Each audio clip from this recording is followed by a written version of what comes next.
How to do it. Let me show you how to do it. Hi guys, so today I'm going to be doing an unboxing for this Black & Decker variable speed pool pump for in-ground pools. And this is something I picked up from poolparts2go.com, and a great website. You know, they have really cool stuff, you know, on all your pool equipment, anything that you want to buy regarding your pool stuff. You know, they have amazing variable speed pool pumps for amazing pricing. They also have vacuum cleaners and stuff like that, which I did purchase, you know, and I'm going to go ahead and do a review on that later on. But today I'm going to be covering the Black & Decker variable speed pool pump. So let's unbox this and see what's inside this. All right, I have to get myself a cutter. This is very nicely packed, but maybe we'll just slide it off.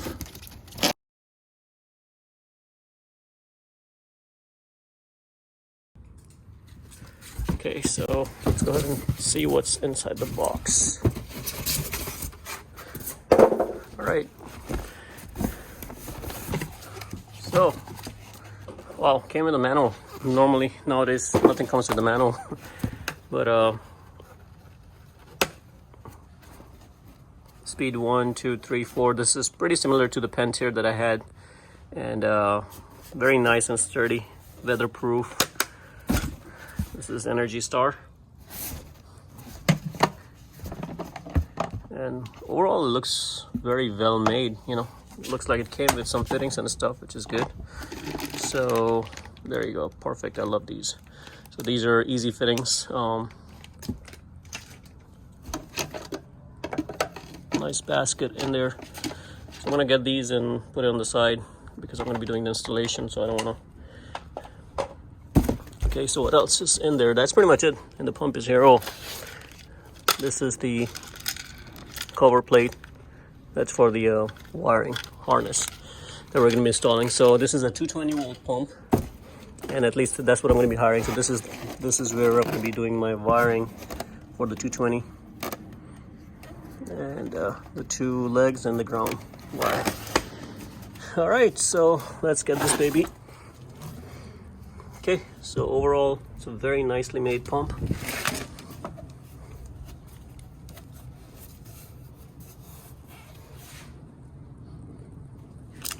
That's your brown lug. This is where we're going to be connecting the ground, and the wiring harness is going to come right here. So any standard US fitting will go in there and wire this baby up. The only thing is you don't run these by timers, so it's going to have a constant supply of 220 volt all the time, and the controller is going to control the wiring. So just keep that in mind. If you have a timer or something, you want to disable the timer and supply a constant voltage.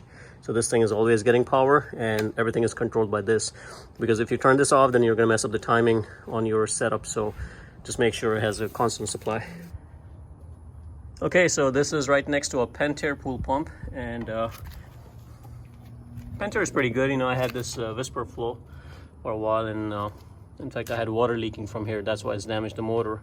So that was the main reason for it damaging it. But for me, purchasing another Pentair, I was like, why not give it a try for the Black & Decker?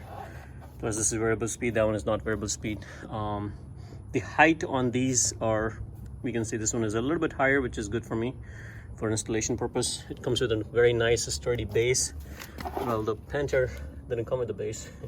So kind of like that part, you know, it's and overall build quality is pretty sturdy on these. We'll see how this one lasts.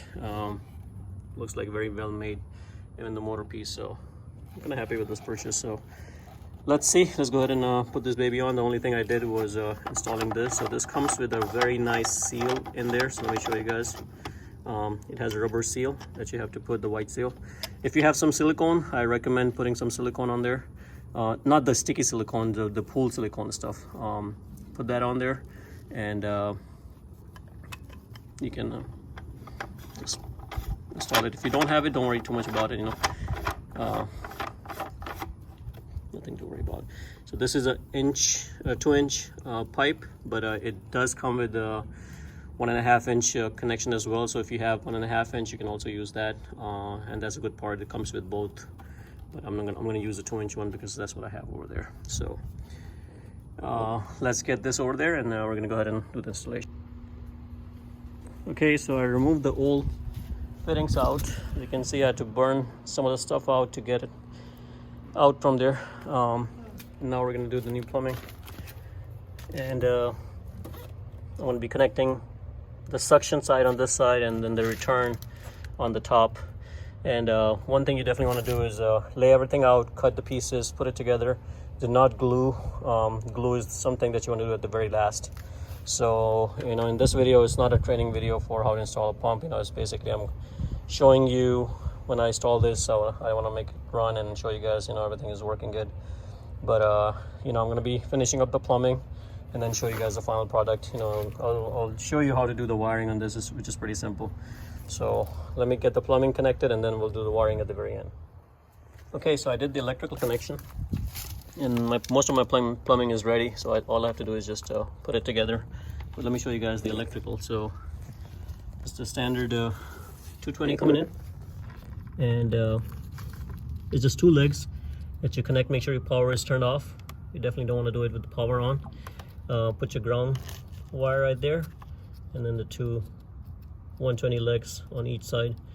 They'll power up your motor. So just make sure it's nice and tight, because you don't want to have any hot spots. You know, if it's loose over time, it can heat up and damage these connectors. You know, it's plastic, so you definitely don't want any heat. So make sure these are nice and tight and the ground lug is there. And then we're going to connect the ground wire to the ground lug. So this is the ground lug connection. Let's see, right here. So I'm going to connect that ground wire right here, and that should complete the electrical portion. Just make sure you put the seal and the cover that comes with it. I'm going to go ahead and button those up. Just put the screws back in, the 4 screws, and we should be done with the electrical part. And then just a matter of connecting the pipes. Okay, the final installation is complete. As you can see, all the plumbing work is complete. Everything came out really nice. Just make sure whenever you guys are doing the plumbing work, make sure you guys use the cleaner. The purple that's the indication of the cleaner. If it's not clean, it's gonna leak on you, and that's something you definitely don't want. And that's pretty much it.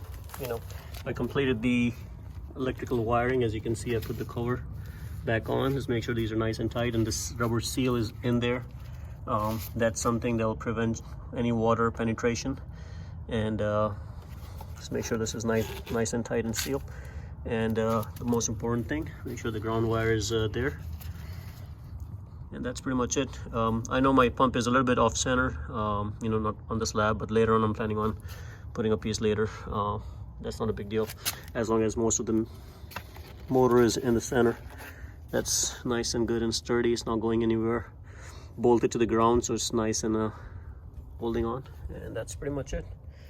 And I like to leave my plumbing there for at least 24 hours for it to cure. I know you can turn it on, but it's a lot of pressure, and it's better to just leave it and let it dry for at least 24 hours, and then you can come back to it and turn the pump on. But that's pretty much the installation of the pump. And later on we're going to power it up and show you guys how it sounds like.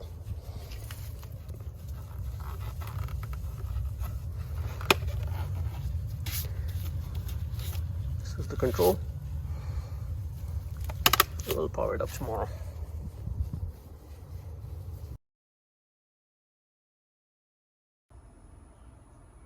Okay, so we're going to power the pump. It's been about 24 hours. Enough drying time. We did put some water in there just to give it enough prime, even though it's a self-prime pump, but it's always good to add some water and then close the lid. So let's go ahead and now power this on. Let's make sure this is on. Okay, so now the power is on, and right now it's at manual. This is 1000, so that's the speed, and you can increase the speed. So okay, speed 1, and you can start and stop. Right now it's at 3000 m, so I'm going to go ahead and start it. There you go, the pump is on now.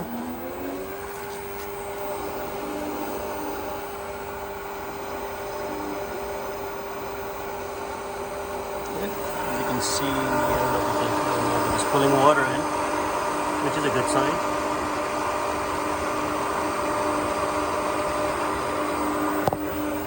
And the self-priming, so as you can see, it's trying to prime.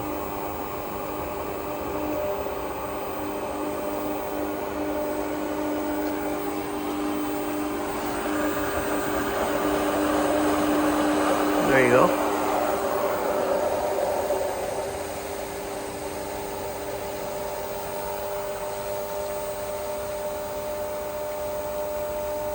Alright, now we can open this up a little bit just to relieve the stress. Any stress in the system, any air in the system, it's always a good idea to let it leak out. All the air, as you can see, is coming out, and just, there you go. Now I have water coming out, so now I can close this. Now there's no air in the system, and there you go, you can see. And that's how it should be, you know. If you see a lot of water bubbles in the system right here, that's not good, you know. That means somewhere is sucking in air from the system, but as we don't see any, you know, minor air bubbles are okay, you know, eventually it's going to disappear. But the main thing is you don't want to be seeing too much air bubbles, and you can open this, and you know, over time you may see some air trapped in here, so you can just open this and just relieve the air. And there you go. You can see it's going to keep getting better and better. And it's working good. It's running at 3,000 RPM, and then we're just going to program it for the guideline in the book. And just make sure, check for leaks, you know. Since we did the entire thing, you know, you don't expect to see any leak. You know, this water is just extra spilled over, but take a rag, clean everything out, check all the plumbing that you did, you know, make sure there's no water leaking or any droplets or anything like that.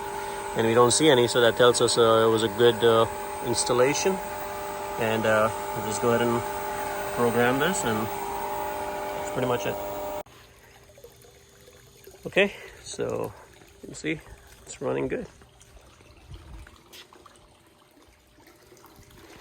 I'm just adding some more water. The level was a little bit down, but looking good here. So the pump is nice and running. I did program this. I'm going to leave a link in the description below if you guys want to learn how to program the timer on this particular pump. Check out the video below.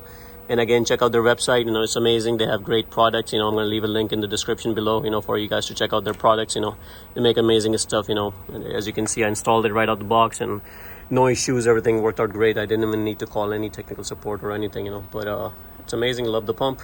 Hope you guys enjoyed the video.